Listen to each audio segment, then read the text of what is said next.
আচ্ছা, এখানে দেখো তো এই কোশ্চেনটা WBJEতে এসেছিলো, 2023 এসেছিলো, ঠিক আছে? দেখে নাও এই কোশ্চেনটা 2023 এসেছিলো।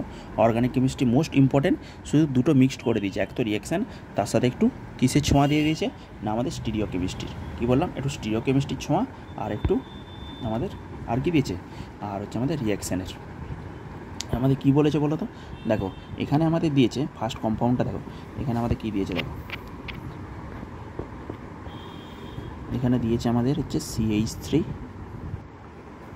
CH2, এইটাতে আমাদের Cl। এবার এখানে আমি অপশানগুলো আমি দিইনি আর কি, ঠিক আছে? অপশানগুলো আমি দিইনি, কনসেপ্টটা তোমাদের বলে দিচ্ছি, খুব সোজা কনসেপ্ট। অপশান মনে করো এখানে এই দিকে একটা OH দিলাম আর একটা অপোজিটে OH দিলাম, তাহলে কোন অ্যান্সারটা হবে? ওকে, আমি অপশানগুলো লিখিনি, ডিটেল বলে দিচ্ছি। বলো কী হবে? জলীয় NaOH দিলে, এই যখন জলীয় NaOHটা দেবো, এখানে NaOH মানে কি, সবসময় নিউক্লিওফাইলকে আমরা দেখে নেবো। এনেকে নিউক্লিওফাইল, এই যে কী দেখছো, এটা নিউক্লিওফাইল। এ কী করবে? ব্যাক সাইড অ্যাটাক করবে। এখানে CH3 ছিল, এখানে হাইড্রোজেন আছে আর CH3 আছে, হাইড্রোজেন আছে CH3 আছে। তাহলে এমন কিছু বড় গ্রুপ নয় যে তুমি নিউক্লিওফাইল দ্বারা একে স্টেরিক ইনডেন্স করতে পারবে, সুতরাং এখানে অ্যাটাক করবে। দিয়ে কোন দিকে যায়? এটা SN2 ক্রিয়া কৌশলের মধ্যে অ্যাটাক করে। জলীয় NaOH, OH নেগেটিভের রিঅ্যাক্টিভিটি হাইয়েস্ট, কারণ কি এটা খুব স্ট্রং বেস দিলে তাড়াতাড়ি অ্যাটাক করে দেবে। স্ট্রং বেসের কাজ কি, সে তো SN2 পড়ায়। এটা হচ্ছে আমাদের CH2 CH3, এইদিকে আমাদের OH চলে আসলো। আর এই হচ্ছে, এই দুটো লিখে দাও, তুমি যেখানে খুশি যা খুশি লিখে দাও, এটা OH। এবারে দেখো এটা স্ট্রং লাইনটা কী হয় বলো তো? এই যে দেখো CH2 CH3, এটা স্ট্রং লাইন থেকে এটা ঘুরে যায়। এই যে স্ট্রং লাইনটা দেখতে পাচ্ছ CH2 CH3, এটা কী হলো? এটা ঘুরে গেল, দেখো OH হয়ে গেল, ঠিক আছে? এইটা আমার প্রোডাক্ট চেয়েছিল প্রোডাক্ট। তাহলে শুধুমাত্র এখানে কী হলো দেখো, শুধুমাত্র এখানে ইনভার্সন হয়ে গেল। এটা কি SN2-র মাধ্যমে কী হয়? ইনভার্সন, ওই জন্য ইনভার্সন প্রোডাক্ট। এটার ইনভার্সন প্রোডাক্ট দিয়ে দিল, ইনভার্সন। মানে কী হলো দেখো, এই যে স্ট্রং লাইনটা উল্টে গেল, মানে একটা যদি R হয় অপরটা হবে S, একটা যদি S হয় অপরটা হবে R। তাহলে এখান থেকে তুমি যদি RS নমেনক্লেচার করে নাও, তোমাকে প্রথমে কী করতে হয়?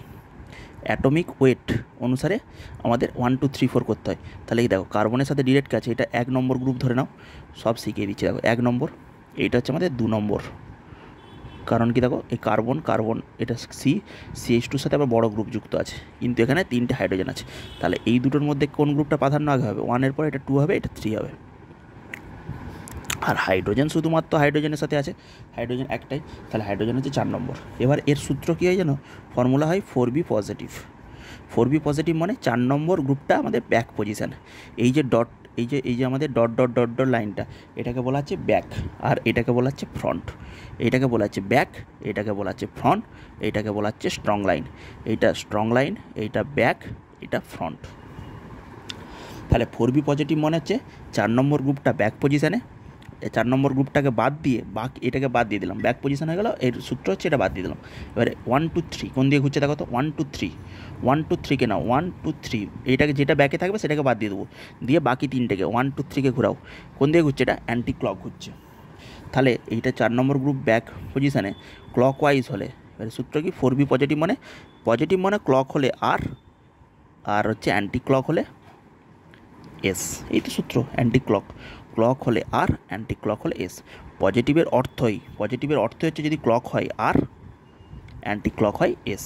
এইটি পজিটিভ মানেই যদি ঘড়ি কাঁটার দিকে ঘোরে R, অ্যান্টি ক্লক হলে S। তাহলে 4B পজিটিভ, এইটি শুধু মনে রাখা। তাহলে বাকি তিনটে কোন দিকে ঘুরছে? অ্যান্টি ক্লক, তাহলে এইটার মান হবে S। সেরকম এইটা করলে এইটার মান হয়ে যাবে R। বোঝা গেল? এইটা R হয়ে গেল, সে আলটিমেট আবার একই দিকেই চলে আসবে।